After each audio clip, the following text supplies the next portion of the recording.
प्रियमनङ्गमदापहासि वाराणसीपुरपतिं भज विश्वनाथं। समद्गुरु ब्रह्मगिर महाराज की, नर्मदा मैया की जय।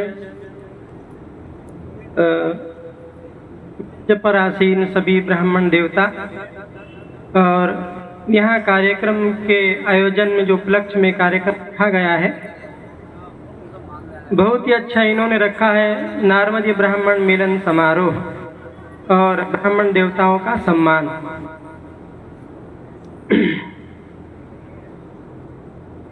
ये तो हमारा सौभाग्य है कि हमारा जन्म उस क्षेत्र में माँ नर्मदा के किनारे हुआ है और एक विशिष्ट समाज में हुआ है।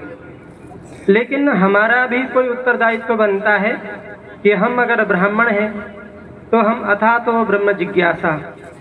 स्वामी विवेकानंद बोलते थे कि आप अगर मनुष्य हैं, मानव हैं, तो ये आपका उत्तरदायित्व है कि ब्रह्म को जानना चाहिए।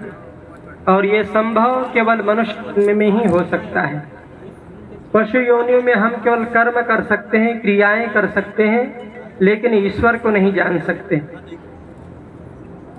तो हम ब्राह्मण हैं। जानी तब ही जीव जग जागा, जब तब विषय विलास विरागा।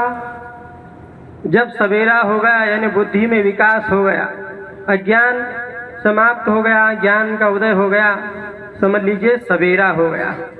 हम समझने लगे, जानने लगे कि हम ब्राह्मण हैं, हमारा क्या उत्तरदायित्व है। तो हमें अपने अंदर ब्राह्मण भी जगाना चाहिए।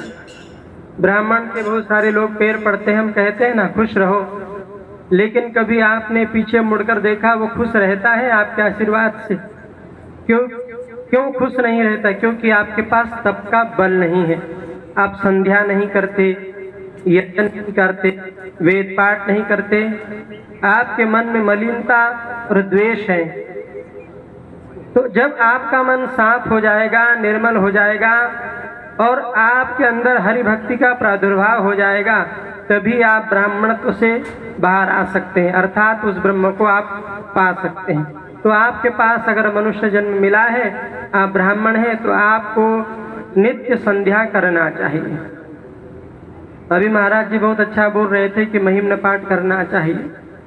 महात्मा बोलते हैं कि भगवान शिव को अगर प्रसन्न करना है तो महिम्न से, शिव तांडव स्तोत्र से और 12 ज्योतिर्लिंग स्तोत्र से।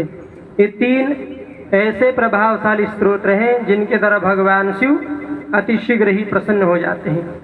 लिखती यदि ग्रहीत्वा शारदा सर्वकालम।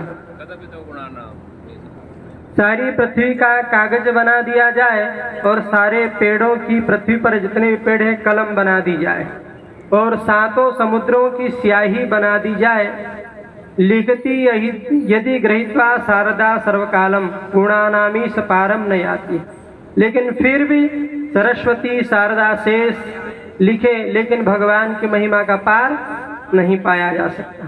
तो हम निरंतर प्रयास करें कि हम अपने आप मन को शुद्ध रखें और संध्या जरूर करें, क्योंकि संध्या करने से हमारे दोषों का शमन होता है। जो दिन में हम पाप करते हैं वो सायं संध्या से नष्ट हो जाते हैं, और सायं संध्या जो करते हैं वो दिन के पापों को नष्ट करती है और रात्रि के पापों को प्रातः संध्या नष्ट करती है। इसलिए हम निरंतर प्रयास करें कि हम गायत्री का जप अवश्य करें। भगवान विश्वामित्र ने 30,000 वर्ष गायत्री की आराधना की, लेकिन 10,000 वर्ष गायत्री की आराधना की और 10,000 वर्ष वो केवल मेनका के साथ रहे।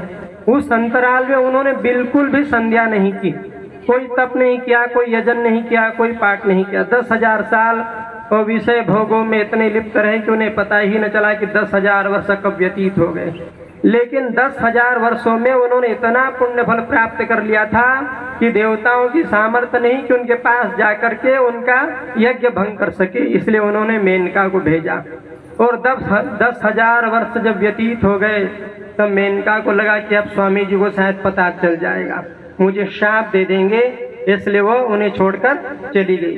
तो आप इससे पता लगा सकते हैं, भगवान विश्वामित्र बोलते थे ब्रह्म तेजो बलम बलम क्षत्रिय बलम धिग बलम। संसार में अगर कोई बल है तो वो केवल ब्राह्मणों के पास ही बल है, बाकी बल सब धिक्कार है। इसलिए आपसे विनम्र निवेदन है कि आप संध्या करने का प्रयास अवश्य करें। इतना बोलकर वाणी को विराम देंगे। नर्मदे है।